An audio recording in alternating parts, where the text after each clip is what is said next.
देखिए निशा भारती कैसे गा रही है स्टूडियो में। में चल के 12 ले दिया फिर से।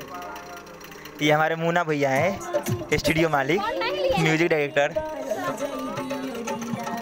यहीं से फिर से आना है, ठीक है। आज हम लोग आए हैं कालिका मूवीज में आए हुए हैं मुन्ना जी के स्टूडियो में।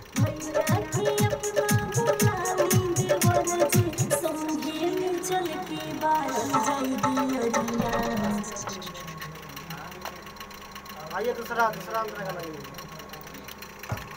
हाँ बोलिए बोलिए मुन्ना भैया। दूसरा अंतरा क्रॉस लाइन।